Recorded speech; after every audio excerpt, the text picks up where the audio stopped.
Terungkap satu keluarga ini bertahan hidup selama 2 tahun di hutan demi menghindari kelompok kriminal bersenjata Papua. Diketahui keluarga tersebut mencoba untuk menolak bergabung dengan KKB di daerah Maibrat. Selama itu mereka mengaku sangat takut dan akhirnya pihak TNI beserta pemerintah setempat menyelamatkan dan mengevakuasi keluarga itu. Seperti diketahui, konflik di Papua sudah sering mendapat sorotan karena telah menimbulkan banyak korban. Namun terdapat kisah haru dari satu keluarga yang akhirnya bisa kembali pulang ke kampung halaman di Kampung Buosa, Distrik Aifa Timur, Kabupaten Maibrat setelah 2 tahun lamanya mengasingkan diri ke hutan. Adam Fatete beserta keluarganya berhasil dievakuasi oleh TNI pada Sabtu 6 Mei 2023. Adam mengatakan ia bersama dengan 10 orang keluarga lainnya terpaksa tinggal selama 2 tahun di hutan setelah tragedi penyerangan pos Koramil Kisor pada September 2021 lalu. Warga yang ada hari ini bisa sampaikan terima kasih banyak karena kami dengan komandan kita sama-sama sampai di rumah ini dengan keadaan yang baik. Puji Tuhan, kita tidak pada sesuatu yang berharga dan Tuhan yang akan puji. Terima kasih banyak.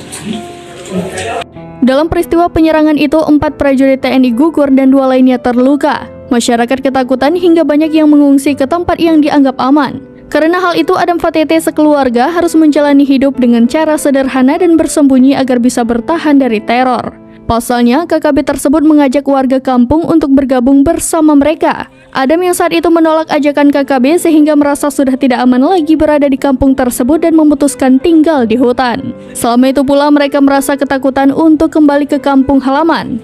Lebih lanjut, usai mendapat informasi bahwa TNI yang berada di kampungnya aktif melayani masyarakat, Adam dan keluarganya pun memberanikan diri turun dari hutan untuk kembali ke Kampung Buosa.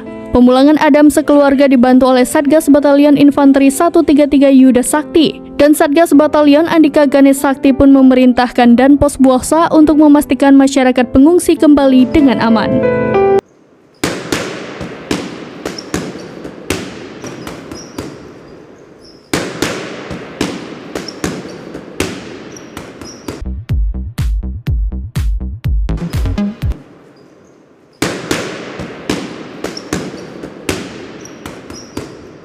Tiga anggota kelompok kriminal bersenjata, KKB, pelaku pembunuhan 2 warga Toraja, Sulawesi Selatan, Sulsel, di Yahukimo, Papua Pegunungan ditangkap. Ketiga pelaku tertangkap setelah 4 hari buron. Kabid Humas Polda Papua Kombes Ignatius Beni Adi Prabowo mengatakan ketiga pelaku masing-masing berinisial YS, MM dan S. Ketiga pelaku masih berusia 18 tahun. 3 orang itu benar terindikasi sebagai pelaku dari pembunuhan terhadap 2 orang warga Toraja, kata Kombes Beni, Sabtu, tanggal 6 Mei tahun 2023. Kombes Beni menjelaskan awalnya aparat menangkap 9 anggota KKB di Jalan Paradiso, area belakang Kompleks Anggeruk, Distrik Dekai, Yahukimo pada Kamis. 3 orang diantaranya mengaku telah membunuh 2 orang warga Toraja. Dari investigasi tersebut kita bisa mengamankan 3 orang tersebut dan sekarang sudah ada di tahanan Polres Yahukimo, ujar Kombes Beni. Namun, Kombes Beni mengaku belum mengetahui pasti motif dari ketiganya membunuh korban. Dia mengatakan ketiga pelaku masih dilakukan pemeriksaan. Sedang dalam tahap penyidikan untuk diketahui lebih lanjut baik itu motif maupun niatan mereka mengapa melakukan pembunuhan, katanya. Diketahui, 2 warga Toraja dibunuh di Distrik Dekai, Yahukimo pada Minggu 30/4 sekitar pukul 10 waktu Indonesia Timur. Kedua korban masing-masing bernama Asri Obed, 54, dan Yonatan Aruwan, 45. Dia diserang OTK, belakangan diidentifikasi KKB, setelah pulang dari gereja di rumahnya, kata Ketua Umum Ikatan Keluarga Toraja, IKT Papua Edi Rantetasa.